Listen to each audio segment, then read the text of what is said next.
দেখুন, আমি ইস্ট বেঙ্গল গ্যালারিতেও আজকে বসে দেখেছি অর্ধেক, এবং মোহনবাগান গ্যালারিতেও বাকি অর্ধেক দেখেছি। এবং মোহনবাগান গ্যালারিতে যখন ছিলাম তখন গোলটা হয়েছে, তো ন্যাচারালি আজকে ফুটবলটা দারুণ হয়েছে। Extra time. প্রথমে আমি ধন্যবাদ জানাবো ইস্ট বেঙ্গল মোহনবাগানের সকল সমর্থকদের, যারা হাজার হাজার মানুষ আজকে আমাদের যুবভারতী ক্রীড়াঙ্গনে যেভাবে গ্যালারিতে ভরে সকলে মিলে ফুটবলারদেরকে উৎসাহিত করেছেন, আপনাদের প্রত্যেককে ধন্যবাদ জানাই। আর গ্যালারিতেই তো দেখতে হয় খেলা, কি আর এই একটা কাঁচের ঘরের মধ্যে বসে দেখা যায়? সকলের সাথে একসাথে মিলে। ক্রীড়ামন্ত্রী কথা দিয়েছিলেন যে পানীয় জলের সমস্যা মিটবে, কোনো ভিআইপির জন্য আলাদা জল না, সাধারণের জন্য। দুটো ছবি ধরা বলে, একটা বাইরে র্যাম্পে জল রয়েছে এবং যেগুলো স্থায়ী জল সেগুলো তো প্রপার টেস্ট হয়েছে এবং আপনি নিজেও দেখলেন। দেখুন, আমি বা আমাদের দল, আমাদের সরকার যখন কোনো কথা বলে সেটা বাস্তবে সেটা রূপায়িত হবে, তখনই আমরা সেটা বলি। আমরা এমনি ওই এর আগে সরকারের দেখতে নেই করবো হ্যান কারেঙ্গা ত্যান কারেঙ্গা কুছ নেই কারেঙ্গা, আমরা যেটা পারবো সেটা বলে দিই, এবং তার জন্য যতটা ম্যাক্সিমাম আমাদের এফর্ট দেবেন আমরা নিশ্চয়ই করেছি। এবং সেই পরিষ্কার দেখেছি যেটা আমাদের দীর্ঘদিন, আমি বিশেষ করে আমার দায়িত্ব গ্রহণের পর দুটো প্রবলেম সম্পর্কে ইস্টবেঙ্গল মোহনবাগান সহ বিভিন্ন ফুটবল ক্লাবের সমর্থকরা আমাকে অবগত করেছে। একটা হলো পানীয় জলের যে দুরবস্থা হয়, কোনো ব্যবস্থা থাকে না এবং মানুষ তৃষ্ণার্ত হয়ে যায় খেলা ম্যাচ শেষ হওয়ার পূর্বে। তো সেই জন্য আমরা বিশেষ করে এই পানীয় জলের সমস্যা কী করে সেটাকে সলভ করা যায়, তার জন্য পর্যাপ্তর থেকে বেশি পানীয় জল রাখার, এবং তার জন্য আমি ধন্যবাদ জানাই আমাদের ডিপার্টমেন্ট এবং আমাদের সকলে মিলে, যারা একসাথে মিলে, সকল স্টাফ, সকল অফিসাররা মিলে আমরা থরলি প্রত্যেক কোনায় কোনায় যাতে পর্যাপ্ত জল ফুরিয়ে যাওয়ার আগে সেখানে জল যাতে রিফিল পৌঁছে যায় তার ব্যবস্থা করা হয়। এবং ফুটবল প্রেমীদের দীর্ঘদিনের একটা সমস্যা ছিল যে তারা পেপারলেস টিকিট নিয়ে ঢুকতে পারে না, অর্থাৎ তাদেরকে একদিন টিকিট কাটতে হয়, পরের দিন গিয়ে ডিপার্টমেন্টে গিয়ে স্ট্যাম্প মারাতে হয়, আবার তৃতীয় দিন এসে ফুটবল ম্যাচ দেখতে হয়।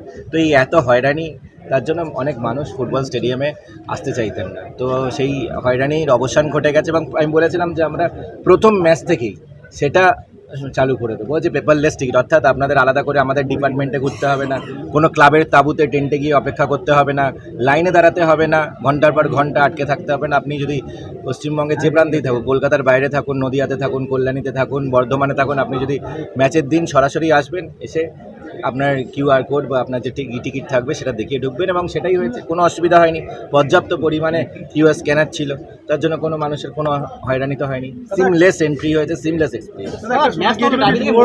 স্টেডিয়াম সংস্কার হবে এবং দর্শক সংখ্যা বাড়বে, সেটা কি কাজটা এগিয়েছে? সেই নিয়ে আমরা আগামী দিনে নিশ্চয়ই জানাবো, এবং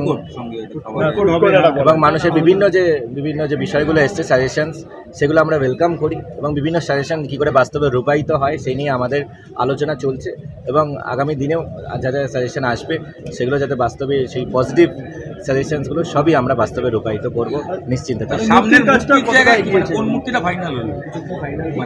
দেখুন, আমাদের আজকে একটাই লক্ষ্য ছিল যে একদম সিমলেস এক্সপিরিয়েন্স যাতে হয়, পর্যাপ্ত পানীয় জল যাতে থাকে, পর্যাপ্ত যেখানে যে ব্যবস্থা সেখানে কোনো জায়গায় যাতে কোনো ইস্যু না হয়, সেই জন্য ক্রাউড ম্যানেজমেন্ট আমাদের এসে, এবং তার থেকে বড় কথা যে আমাদের ফুটবল প্রেমীদেরকে উৎসাহিত করার জন্য, ফুটবলকে উৎসাহিত করার জন্য আমরা সকলে মিলে স্টেডিয়াম ভরে দেখব।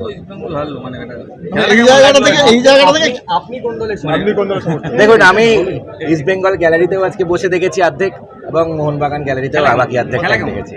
এবং মোহনবাগান গ্যালারিতে যখন ছিলাম তখন গোলটা হয়েছে, তো ন্যাচারালি আজকে ফুটবলটা দারুণ হয়েছে, এবং সকলে মিলে যেভাবে ইস্টবেঙ্গল মোহনবাগান দুজনেই ভালো করেছে বলতে পারেন। প্রথমার্ধে মোহনবাগান বেশি ডমিনেট করেছে, দ্বিতীয়ার্ধে ইস্টবেঙ্গল ডমিনেট করেছে, তো গোলটা আলটিমেটলি 1-0 হয়েছে। এবং সবথেকে বড় কথা, গ্যালারিতে খেলা দেখার মজাই আলাদা। আপনার কার খেলা ইমপ্রেস করলো? যেভাবে আমাদের এখানে সত্যি কথা বলতে যে ক্রাউড আমাদের সবথেকে বেশি ইমপ্রেস করে, মানুষ যেভাবে উৎসাহ দিচ্ছিল, মানুষের যে ইলেকট্রিফাইং যে অ্যাটমসফিয়ার ছিল পুরো আজকে স্টেডিয়ামে, মানুষ এখানে স্ট্যান্ড ভর্তি করে সেখানে যেভাবে করে উচ্ছ্বাস দেখছিলাম, সেটা আমাদের ভীষণ উৎসাহ প্রদান করে। Extra time.